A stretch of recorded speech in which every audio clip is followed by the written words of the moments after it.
প্রিয় দর্শক, মানসিক স্বাস্থ্য বিষয়ক অনুষ্ঠান মনোদর্পণ ভালো থাকুন দেখার জন্য সবাইকে স্বাগত জানাচ্ছি। এটা স্বাধীনতার মাস। এই মাস আমাদের জাতীয় চেতনার বুনিয়াদকে জোরদার করে, আমাদের প্রেরণা দেয় সুনাগরিক হয়ে গড়ে ওঠার জন্য। কিন্তু বর্তমানে প্রযুক্তির অপব্যবহার সুনাগরিক হওয়ার পথে অন্তরায় হয়ে দাঁড়িয়েছে। তার মধ্যে অন্যতম সাইবার ক্রাইম। আমাদের আজকের আলোচনার বিষয় সাইবার ক্রাইম ও মানসিক স্বাস্থ্য। এই আলোচনায় আমাদের সাথে অংশগ্রহণ করবেন অভিজ্ঞ সাইকোলজিস্ট মোহাম্মদ আতিক সোভান ও একজন বিশেষ অতিথি ইফরিত জাহিন কুঞ্জ। আমি প্রথমেই কুঞ্জর কাছে জানতে চাইবো, এই যে আমরা বললাম সাইবার ক্রাইম, এই সাইবার ক্রাইমটা আসলে কি? আমরা সাধারণত জানি যে ক্রাইম হচ্ছে গিয়ে যে রাস্তাঘাটে বা ঘরে বাড়িতে যে অপরাধগুলো হয়ে থাকে, যেমন চুরি করা বা খুন করা।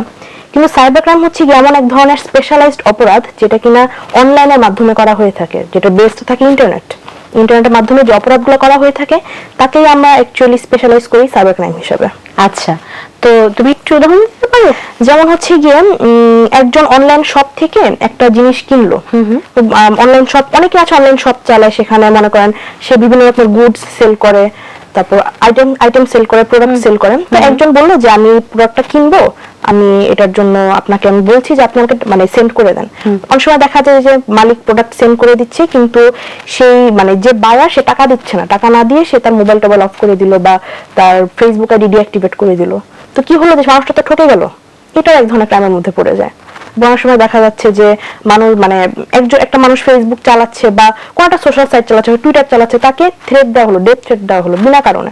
সেটাকে আমরা সাইবার ক্রাইম বলতে পারি, যেটা অনলাইনের মাধ্যমে হয়ে থাকে, সেটাকে আমরা সাইবার ক্রাইম বলছি। এই তো ধন্যবাদ কুঞ্জ। আতিক, তুমি আমাদেরকে বলো যে এই যে সাইবার ক্রাইমের কথা আমরা শুনলাম, তো এই সাইবার ক্রাইমের সাথে মানসিক স্বাস্থ্যকে আমরা কিভাবে রিলেট করছি? সাইবার শব্দটা আসলে প্রযুক্তির সাথে রিলেটেড। ক্রাইম তো অনেক আগের থেকেই ছিল। যে কোনো ক্রাইমের পিছনে অবশ্যই মানসিক একটা ব্যাপার জড়িত থাকেই। সাধারণ অর্থে ক্রাইম যে করে আর যেটা ভিকটিম, দুইটা পার্টি অপরাধী এবং যার সাথে অপরাধ করা হচ্ছে। অপরাধী যে সে কিন্তু তার মানসিক অবস্থার বিশ্লেষণের একটা বিষয় চলে আসে, এবং মানসিক স্বাস্থ্য অবশ্যই তার কিছুটা ডিস্টর্টেড ছিল, যার জন্য সে অপরাধটা করে। আর যিনি ভিকটিম হন তারও কিন্তু মানসিক অবস্থার মধ্যে ওই সিচুয়েশনের পরে তার যে অবস্থানটা পরিবর্তন হয়, তার যে মানসিক বিপর্যস্ততা, সেটার জন্য তার একটা অ্যানালাইসিস আসে। সুতরাং যে কোনো ক্রাইমের সাথে অবশ্যই একটা মানসিক স্বাস্থ্য।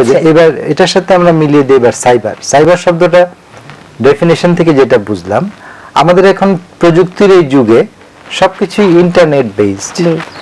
আমাদের সামনে আমরা যখনই মানসিকভাবে একটা জিনিসকে গ্রহণ করি, লাইক একটা জিনিস দেখা যায়, ছোঁয়া যায় না।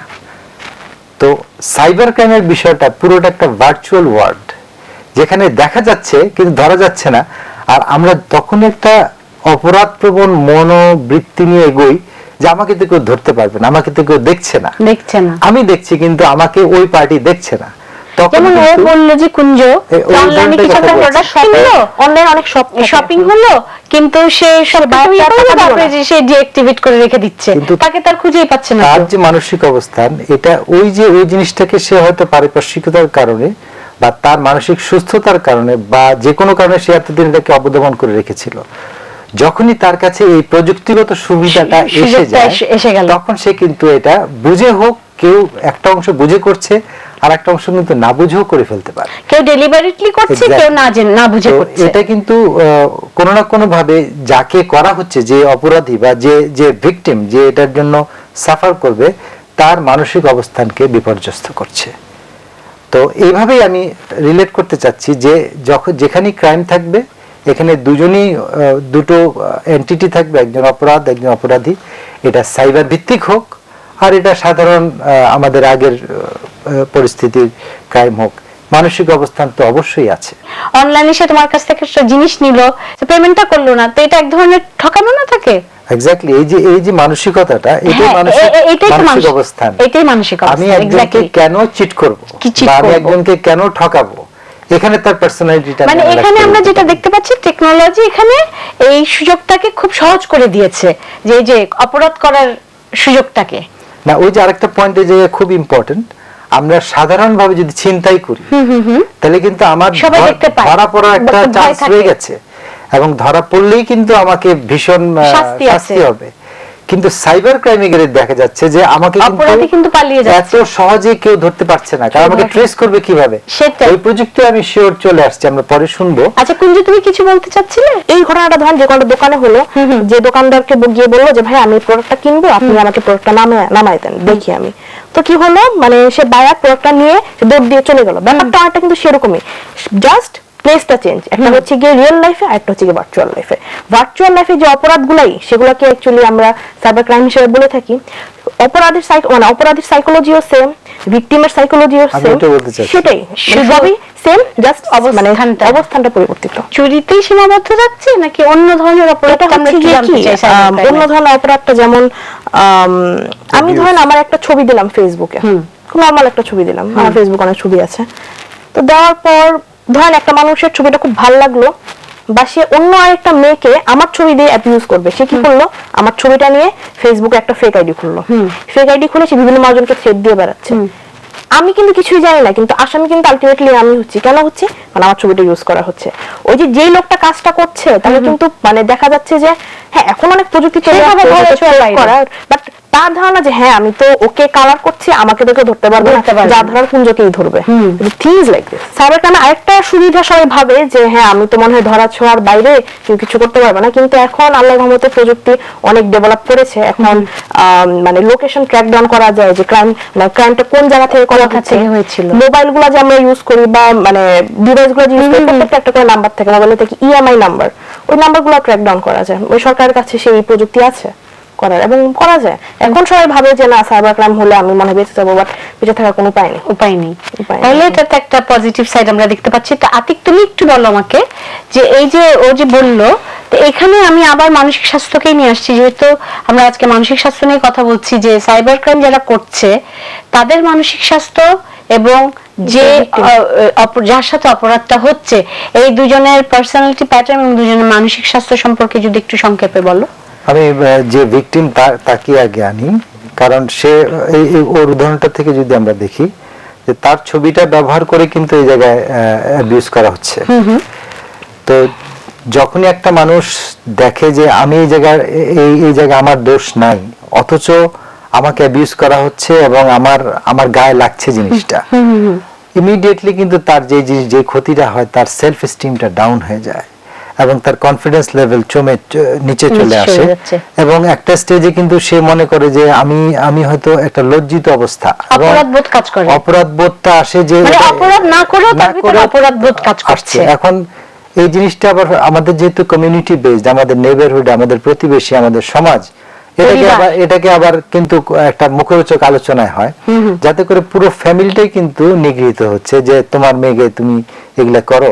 সত্যি মিথ্যা পরে দেখবে, কিন্তু এটা যেহেতু এখানে আসছে, কিছু না কিছু তো ঝামেলা ছিলই, তাহলে আর কারোরটা তো আসে না, ওরটা কেন আসলো? তো এই যে বিষয়গুলো আসছে, তার যে মানসিক অবস্থানটা, একটা সুস্থ সবল হাসি খেলা চলা ভালো একটা মানুষের একটা ছোট্ট একটা এই ছবিটা দেওয়ার কারণে কিন্তু তার ভিতরে একদম শেষ হয়ে যেতে পারে। সে যদি তার ভালনারেবিলিটিটা উলটপালট হয়ে যেতে পারে। ছবিটা আমি দিয়েছি, এটা আমার ফেসবুক, আমার ওয়াল, এখানে আমি ছবি দিয়েছি, তার তো কোনো অধিকার নাই ছবিটা নিয়ে ক্রাইম করার। তো কেন সে করবে? তো ওর যে মানসিক অবস্থানটা, এই অবস্থানটাতে সে কিন্তু একেবারেই ভেঙে পড়তে পারে। এটা ডিপেন্ড করে তার ব্যক্তিত্বের উপরে, তার আপব্রিঙ্গিং এর উপরে, সে কতখানি শক্ত প্রোফাইলের লোক ছিল, তার বিলিফ সিস্টেম কতটুকু ভালো ছিল, তার ভ্যালুস গুলো, ফ্যামিলি ভ্যালুস গুলো কতটুকু স্ট্রং ছিল। যতই সে স্ট্রং থাকুক, কিন্তু যখনই সে শিকার হয়, এক্স্যাক্টলি আমি সেটা বলছি, ধাক্কাটা অনেকে সয়ে নিতে পারে, অনেকে ওভারকাম করতে পারে না। কেন পারবে না? ওই যে সেটার কম্পোনেন্ট গুলো হচ্ছে এটা, যে তার বিলিফ সিস্টেমটা, তার কোর বিলিফটা, তার আপব্রিঙ্গিংটা কেমন ছিল, কনফিডেন্স কেমন ছিল, তার সেলফ এস্টিম গড়ে উঠেছে, এটা গেল একটা। আর যিনি করছেন অপরাধীর কথাটা এবার বলো। তার বক্তব্য হচ্ছে গিয়ে সে কেন এটাতে জড়িয়ে যাচ্ছে। প্রথমে আমি একটা কথা বারবার বলছি, যখনই আমি একটা প্রবাবিলিটিতে থাকি যে আমি ধরা পড়তেও পারি, নাও পড়তে পারি, ফিজিক্যাল ওয়ার্ল্ডে যেগুলো হয়, ফিজিক্যাল ওয়ার্ল্ড ভার্সেস ভার্চুয়াল ওয়ার্ল্ডে যে সুবিধাটা, ফিজিক্যাল ওয়ার্ল্ডে ছিনতাইকারীকে কিন্তু পুলিশ ধরতে পারে, জনগণ ধরতে পারে, একটা চান্স থেকেই যায়। ছবি নিয়ে এই করার ব্যাপারটাতেও কিন্তু ফিজিক্যালি সে এটা করতে পারে না। এখন ভার্চুয়ালি সে তো করেই যাচ্ছে, ভার্চুয়ালি সে যে করছে, সে কেন করছে, সে করছে এই জন্য যে আমার কোথায় ইএমআই নাম্বার, আমার কোথায় ফেসবুক অ্যাকাউন্ট, আরে এত কে বড় বলবে? সাইবার কে কিভাবে আইপি করবে? অ্যাড্রেস কে ট্র্যাক ডাউন কে করে, আইপি track নাম তো down অনেকেই করে? জানে, সেটাই। আইপি কিন্তু ট্র্যাক ডাউন করা যায়। সুতরাং এটা তো এখন জানাজানি কিন্তু হচ্ছে, একটা- হ্যাঁ, একসময় তো ছিল, সেটাই, একসময় ছিল না। সেটাই। টেকনোলজি ডেভেলপ করাতে অ্যাবিউজ চালু হওয়াতে সেগুলোর উপরে এটা, কথাবার্তা হ্যাঁ, হচ্ছে। সবাই এটার কিন্তু aware অনেক হয়ে সময় থাকে। তো আমরা পার করে দিলাম, কেউ তো কাউকে ধরতে পারিনি। সেটাই, সেটাই। কিন্তু ওই যে তার মানসিক অবস্থা, যারা আমি যাকে বলবো যে বিকৃতি ভাবটা, হ্যাঁ, পারভার্সনের যে ভাগটা, ওই মানসিকতাটা তার যদি ব্যাকগ্রাউন্ডে অ্যানালাইসিস করি, তার হয়তো ইতিহাস ছিল সেই ধরনের কিছু একটা, হ্যাঁ। সে হয়তো ফিজিক্যাল ওয়ার্ল্ডে কিছু করতে পারেনি, ঠিক আছে, এটা এবং আমরা সেটা দেখবো। সে এইখান দিয়ে তার বহিঃপ্রকাশটা ঘটলো। তার অ্যানালিসিসটা আমি কিন্তু এইভাবে দেখি। এভাবেই। অপরাধী যে পারপেট্রেটর, যে হ্যাঁ, এটা করছে, করছে। তার মানসিক অবস্থার বিশ্লেষণ হচ্ছে এরকম। এরকমটাই। আর আরেকটা হচ্ছে, যেহেতু এটা ভার্চুয়াল ওয়ার্ল্ড, তা সে ভাবে, সে মনে করে নেয় যে হয়তো আমি এই মুহূর্তে ধরা পড়বো না, তো করে দিন, অসুবিধা, অসুবিধা কি? এই বিষয়টা এরকম আর কি। এটাই তো। আমি একটু এখানে এবার কুঞ্জর কাছে আসি। কুঞ্জ, এই যে আমরা এতক্ষণ কথা বললাম অপরাধ, সাইবার ক্রাইম, এবং যে যারা ক্রাইম করছে, যে ভিকটিম হচ্ছে, তো তুমি কি কখনো সাইবার ইয়েতে ভিকটিম হয়েছো কখনো? আচ্ছা, আমার গল্পটা খুব মজার। সেটা হচ্ছে গিয়ে আমি মানে ছোটবেলা থেকে ইচ্ছা ছিল বড় হয়ে ইঞ্জিনিয়ার হব, তো ওভাবে অনেক ড্রিম টিম সাজিয়েছিলাম। কিন্তু পরবর্তীতে বাবা মার ইচ্ছা আমাকে মেডিকেলে পড়তে হয়। তো আমি যখন মেডিকেলে পড়তে আসি, আমি সাইকোলজিক্যালি একটু ডিস্টার্ব ছিলাম যে কেন আমার ইচ্ছার বিরুদ্ধে আমার এত বছর স্বপ্নগুলো মরে গেল। তো আমি খুব র্যান্ডম মানুষদের সাথে কথা বলতাম ফেসবুকে, যার তার সাথে কথা বলতাম, চিনতাম না, জানতাম না। না, তখন বুঝে উঠতে পারোনি? তখনও বুঝে উঠতে পারিনি, আর সাইকোলজিক্যালি ডিস্টার্ব ছিলাম।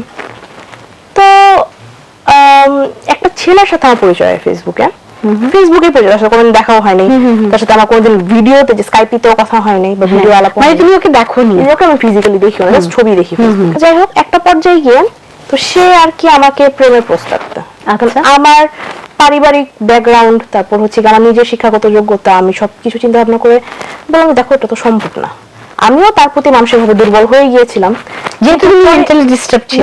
মেন্টালি ডিস্টার্ব ছিল। আমার একটা মানে আঁকড়ে ধরা একটা কিছু দরকার ছিল যে আমি ইয়ে করব। তো পরে কি হলো, পরে হচ্ছে গিয়ে যখন আমি তাকে মানা করে তাকে আমি ফেসবুক থেকে ব্লক করে দিই, সে আমাকে নিয়ে আমাকে অকথ্য ভাষায় গালিগালাজ করে বিভিন্ন জায়গায় পোস্ট দিতে থাকলো। সে তার নিজের ওয়ালেও পোস্ট দিল। তো আমি খুব গল্প কবিতা লেখালেখি করি মাঝখানে, তো আমার মানে স্ক্রিপ্ট রাইটার হিসাবে কাজ করার কথা চলছিল অনেক জায়গায়।